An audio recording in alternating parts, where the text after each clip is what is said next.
engagements, we've heard that already institutions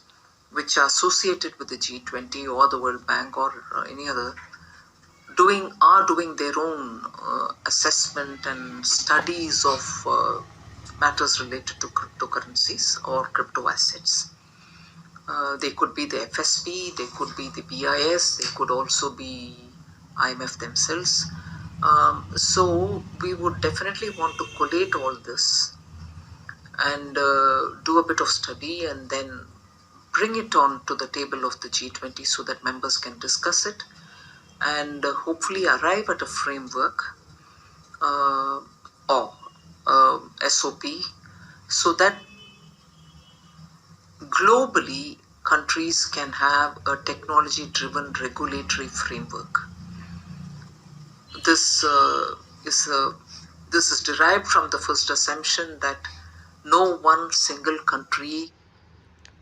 hello friends, आप सभी का स्वागत है इस वीडियो में। तो फ्रेंड्स बात करेंगे भारत से आए क्रिप्टो न्यूज़ के बारे में। तो फ्रेंड्स अभी से पहले जो आपने वीडियो क्लिप देखा वो एक वीडियो क्लिप का मान लो पार्ट था, एक हिस्सा था और वो 2 वीक पहले का था। तो चलो अब मैं बताता हूँ फ्रेंड्स, जो G20 समिट होने वाली है इस बार, आपको पता है कि इंडिया इस बार प्रेसिडेंसी मतलब इंडिया के पास है। कहने का मतलब इंडिया जो है होस्ट करेगा। G20 का मतलब होता है ग्रुप ऑफ 20 कंट्रीज, मतलब कि वर्ल्ड वाइड जितने भी पॉपुलर और बड़े कंट्रीज हैं वो सभी इस आपको G20 में शामिल हैं। तो फ्रेंड्स यहाँ पर इंडिया ने बोला था कि जो क्रिप्टो है उसके रिगार्डिंग में वो इन सभी 20 कंट्री से, मतलब अपने को छोड़कर 19 कंट्री से बात करने वाला है। और इंडिया चाहता है कि सारे कंट्रीज मिलजुल कर एक स्टैंडर्ड फ्रेमवर्क, एक स्टैंडर्ड रेगुलेटरी फ्रेमवर्क बनाए जिसको कि इंडिया भी फॉलो करे, अदर कंट्रीज भी फॉलो करे। और उससे क्या हो पाएगा, तो सारे कंट्री मिलजुल के मतलब क्रिप्टो से क्या कर पाएंगे, उसके जो रिस्क है उसको रिड्यूस कर पाएंगे और क्रिप्टो के साथ आगे बढ़ पाएंगे। और इंडिया ने यह भी साफ कहा था कि इंडिया जो है क्रिप्टो को रिस्क फ्री करके उसको एक्सेप्ट करना चाहता है, लेकिन रिस्क फ्री करके। वो चाहता है कि जो फिनटेक कंपनीज है, जो इंडिया है, वो क्या करे तो क्रिप्टो के साथ आगे बढ़े, क्योंकि क्रिप्टो के साथ जो टेक्नोलॉजी है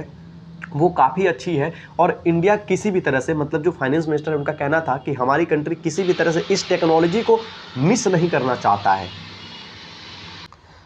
तो फ्रेंड्स अभी तक आपने जो वीडियो क्लिप देखी और जो कुछ मैंने अभी तक बताया ये सब कुछ था आज से लगभग 2 वीक पहले जो अपडेट आया था G20 के रिगार्डिंग में क्रिप्टो को लेकर, वही था। लेकिन अब इस पर फिर से कुछ नया अपडेट निकल कर आया है जिसके बारे में हम अब बात करने वाले हैं। तो पुरानी चीज़ों को मैंने शेयर क्यों किया, ये चीज़ें को मैंने उन लोगों के लिए शेयर किया जिनको पुराना अपडेट के बारे में पता ही नहीं था, तो बस उनके लिए था। जिसको पता था उसके लिए था भी और नहीं भी, क्योंकि बहुत बार होता है कि हम कुछ चीज़ें जो होती हैं पुरानी होती है उसको हम लोग थोड़ा भूल जाते हैं। तो चलो फ्रेंड्स अब आते हैं टॉपिक पे। तो यहाँ पर देखो, जो इंडियन फाइनेंस मिनिस्टर है उन्होंने कहा कि जो क्रिप्टो रेगुलेशन है वो क्या होना चाहिए, तो वो इंटरनेशनल प्रायोरिटी होना चाहिए। मतलब इंडिया का कहना कि हमारी जो भी इस बार G20 के लिए एजेंडा है, ऐसा नहीं कि क्रिप्टो ही सिर्फ इस बार G20 में इंडिया की तरफ से एक एजेंडा होने वाली है, और भी बहुत सारे टॉपिक होंगे जिन पर इंडिया G20 के समिट में बात करेगा। बाकी कंट्रीज के पास अपने अपने खुद के एजेंडा होते हैं, लेकिन इंडिया का अब कहना है कि वो चाहता है कि जो G20 समिट होगी उसमें इंटरनेशनल प्रायोरिटी, मतलब क्रिप्टो जो हो ये सबके लिए इंटरनेशनल प्रायोरिटी हो, सिर्फ इंडिया के लिए नहीं, बाकी जितने कंट्रीज है सबके लिए एक इंटरनेशनल प्रायोरिटी होना चाहिए। इंडिया का ये कहना है, मतलब कि फाइनेंस मिनिस्टर जो है हमारे इंडिया की, उनकी कहना है ये। तो फ्रेंड्स जैसा कि आप यहाँ पे देख लो लिखा हुआ है, नीचे आप डेट भी देख लो कि ये आपको जो अपडेट है वो नई है। और यहाँ पर लिखा है कि जो कंट्री है इंडिया वो होस्ट करेगा इस बार का जो G20 समिट होगा, ताकि वो इस बार मदद कर सके अपने इस एजेंडा को रूप देने में, जिस तरह का भी वो देना चाहता है। अब थोड़ा सा फ्रेंड्स हम लोग नीचे आएंगे तो यहाँ पर और भी सारी चीज़ें यहाँ पे देखने को मिलेंगी जो कि है डिटेल्स में। तो यहाँ पर देखो, इंडियन फाइनेंस मिनिस्टर, मतलब कि अब यहाँ से हम लोग आगे सिर्फ फाइनेंस मिनिस्टर बोलेंगे, FM बोलेंगे। इन्होंने बोला कि हम कैसे रेगुलेट करेंगे क्रिप्टो एसेट्स को, ये क्या होना चाहिए, तो ये एक इंटरनेशनल प्रायोरिटी होना चाहिए। मतलब सिर्फ हमारा नहीं, बाकी जो कंट्रीज है ये एक अंतर्राष्ट्रीय स्तर पर ये सबके लिए प्रायोरिटी होना चाहिए, सबके लिए ये हॉट टॉपिक या अहम मुद्दा होना चाहिए। अब यहाँ पे इन्होंने बोला will be a big topic of discussion at summit, कि ये जो होगा कि सबके लिए इंटरनेशनल प्रायोरिटी होना चाहिए क्रिप्टो एसेट, और हम इसको कैसे रेगुलेट करें, ये जो डिस्कशन के लिए एक बड़ा मुद्दा होने वाला है या बड़ा मुद्दा होगा। कब, तो समिट के दौरान। और ये कब होगी, तो यहाँ पर बोला जा रहा है will be held next month to kick off India's year long एस्टिंग टू होल्डिंग द प्रेसिडेंसी। अब यहाँ पे बोला जा रहा है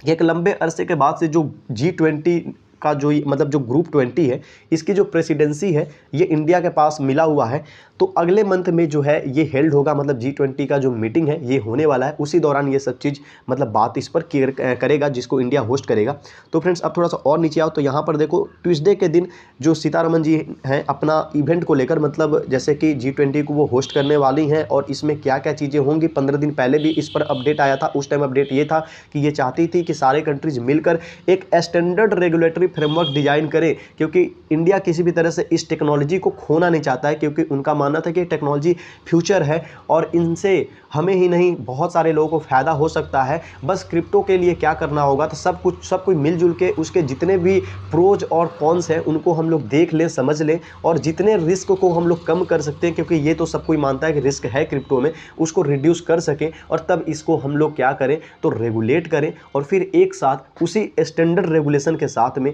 हम उसे फॉलो करते हुए एक्सेप्ट करें। तो फ्रेंड्स अब थोड़ा सा नीचे आओ तो यहाँ पर ये अपडेट तो निकल कर आ गई कि ये जो नई अपडेट मैं अभी आपको बता रहा हूँ ये ट्यूसडे के दिन मतलब आपको इन्होंने बोला है। अब यहाँ पर देखो, अब नीचे थोड़ा सा आते हैं फ्रेंड्स, तो यहाँ पर she said India needs to encourage international group, कि इंडिया को जरूरत है ताकि वो इंटरनेशनल ग्रुप्स जो है उसको इनकरेज करें, मतलब ये जो ग्रुप होंगे उसमें जो अलग अलग कंट्री है उनको ये इनकरेज करें, जैसे कि जो इंटरनेशनल मॉनेटरी फंड है IMF, यहाँ पर फाइनेंशियल स्टेबिलिटी बोर्ड है, ऑर्गेनाइजेशन फॉर इकोनॉमिक कोऑपरेशन है, इन सभी को ये इनकरेज करने का मूड बनाता है ताकि जो क्रिप्टो रेगुलेशन है जो इसको एक रूप देना है उसमें इनको मदद मिल सके। और यहाँ पर कहना है all countries being on board, जैसे कि सारी की सारी कंट्री जो है टेबल पर होने वाली हैं 20 की 20 कंट्री, तो यहाँ पर इंडिया यही चाहता है कि किसी भी तरह से ये इनकरेज करे, सभी लोग को राजी करे कि जो इंटरनेशनल प्रायोरिटी बनाना चाहिए वो बनाए और लोग इस पर सीरियस होके अच्छे से काम करें और अच्छे से एक डिसीजन पर पहुँचे। तो फ्रेंड्स यहाँ पर पॉजिटिविटी आपको देखने को मिल रही है। इंडिया यहाँ पर कहीं भी किसी भी एंगल में ना 2 वीक पहले वाले अपडेट जो आई थी G20 को लेकर उसमें कुछ बोला था कि नहीं हम लोग नहीं करेंगे। यहाँ पर इंडिया चाहता है कि हम क्रिप्टो को रेगुलेट करें, लेकिन एक अकेले नहीं, ये शुरू से कहता है कि हम अकेले नहीं करना चाहते, हम चाहते हैं कि हमारे साथ बाकी कंट्री भी मिलकर करें ताकि आगे चलकर कोई मुसीबत हो, कोई दिक्कत हो तो इसको हम लोग निपटारा कर सके। क्योंकि इंडिया का यह मानना है शुरू से कि क्रिप्टो को अकेले आप कंट्रोल नहीं कर सकते, आप इंडिविजुअली उस पर काम नहीं कर सकते हैं, आपको बहुत परेशानी हो सकती है, लेकिन अगर हम सब कोई एक साथ एकजुट होकर काम करें तो फिर हम इस चीज़ से पार पाएंगे, मतलब जो भी इसकी रिस्क है, जो भी इसकी दिक्कत है उससे भी बच पाएंगे और जो बेनिफिट है उसको भी हम समझ पाएंगे। तो फ्रेंड्स अब यहाँ पर देखो no one single country can succeed in individually, अब यहाँ पर फिर से वही चीज़ें कहा जा रहा है कि कोई भी कंट्री ऐसा नहीं है जो कि अकेले इस टॉपिक पे मतलब क्रिप्टो को लेकर, इसको रेगुलेशन को लेकर सक्सेस हो पाए। तो अब आगे फ्रेंड्स आए तो यहाँ पर देखो Sitharaman said India hasn't set crypto specific legislation yet, कि अभी तक जो इंडिया है उसने क्रिप्टो के रिगार्डिंग में जो लेजिस्लेशन है उसको अभी तक कंप्लीट नहीं कर पाया, उसको बना नहीं पाया, क्योंकि इन्होंने कहा we need to have all the members of the G20 first all to come on board to see how best it can be done. तो यहाँ पर इन्होंने कहा कि हमने अभी तक ये इसलिए नहीं कर पाया क्योंकि हमें ज़रूरत है कि जो जितने भी मेंबर है G20 के, मतलब जितने भी प्रमुख कंट्रीज हैं उनके जो मेंबर हैं जो कि G20 में सब आमने सामने आने वाले हैं, वो बोर्ड पे जब होंगे, मतलब टेबल पर जब होंगे, जब मीटिंग में होंगे, तो आप कैसे इन चीज़ों को बेटर वे में ऑब्जर्व कर सकते हो, किस तरह से इस चीज़ों को अंजाम दिया जा सकता है, कैसे इन चीज़ों को करना चाहिए, मतलब कि रेगुलेशन, इन सभी पे वो राय विचार परामर्श चाहता है सभी कंट्रीज़ के साथ में। उसके बाद वो जो अपने यहाँ पर जो हमारे इंडिया में जो क्रिप्टो बिल पर जो वर्क चल रहा है पिछले काफ़ी लंबे टाइम चल रहा है उसको वो फाइनल रूप दे पाएगा। मतलब इंडिया अभी उससे पहले ये चाहता है कि बाकी सभी कंट्रीज के साथ इस मुद्दा पर हम लोग डिस्कस करें। तो फ्रेंड्स अब थोड़ा सा और नीचे आएंगे तो यहाँ पे और भी चीज़ें आपको देखने को मिल रही है, लेकिन लगता है मुझे कि लगभग हम लोगों ने चीज़ों को अच्छे से समझ लिया है। अब यहाँ पर देखो तो बोला जा रहा है सेम कॉन्फ्रेंस में जो आपको नागेश्वरन है जो कि इंडिया के चीफ इकोनॉमिक एडवाइज़र हैं, इन्होंने सीतारमन के कमेंट्स में कुछ चीज़ें कही है। इन्होंने कहा consensus based solutions for accelerating the scale and scope of the response of the global community to many transboundary challenges such as regulation of virtual assets will be priority of India G20 presidency. जो अभी हम लोगों ने बात किया, यहाँ पर भी इनका यही कहना है, जो कि इकोनॉमिक एडवाइज़र हैं, इंडिया के चीफ इकोनॉमिक एडवाइज़र हैं। इन्होंने कहा कि जो आपसी मत होना चाहिए किस चीज़ के सॉल्यूशन के ऊपर में, सभी कंट्री जो है कि किस तरह से क्रिप्टो को रेगुलेट किया जाए, जो वर्चुअल एसेट है उसको रेगुलेट किस तरह से किया जाए, ये एक चैलेंज होने वाला है। लेकिन अगर इस पे सब कुछ अच्छे से हो जाता है तो ये चीज़ें काम की होगी। ग्लोबल कम्युनिटी लेवल पर अगर देखा जाए ये क्या करेगी तो चीज़ों को एक्सेलरेट करने का, बूस्ट करने का काम करेगी। और इंडिया का ये बहुत ही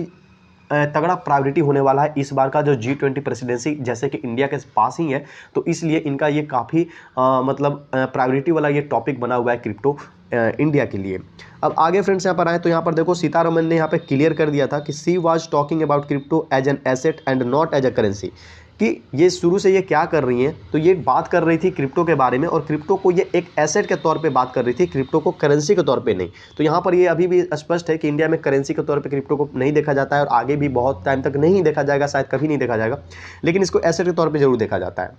अब यहाँ पर फ्रेंड्स अब नीचे मुझे नहीं लगता और ज़्यादा बात करना चाहिए, क्योंकि लगभग हम लोगों ने सब कुछ कंप्लीट कर लिया। तो फ्रेंड्स बहुत लोगों को ये वाली वीडियो ज़रूर पसंद आई होगी, क्योंकि मैंने एक एक चीज़ों को अच्छे से बताया है। यहाँ तक कि पुरानी वीडियो को मैंने शेयर किया, थोड़ा सा उसका पार्ट शेयर किया, क्योंकि पूरी वीडियो का कोई ज़रूरत नहीं था। और यहाँ पर नया जो अपडेट है उसको भी मैंने अच्छे से आपको बता दिया। तो अब आपसे बस एक ही चीज़ का उम्मीद रखता हूँ, फटाफट से आप लाइक करो इस वीडियो को, और चैनल पर जो लोग भी नए हैं जल्दी से सब्सक्राइब करो। मिलते हैं अगले वीडियो में।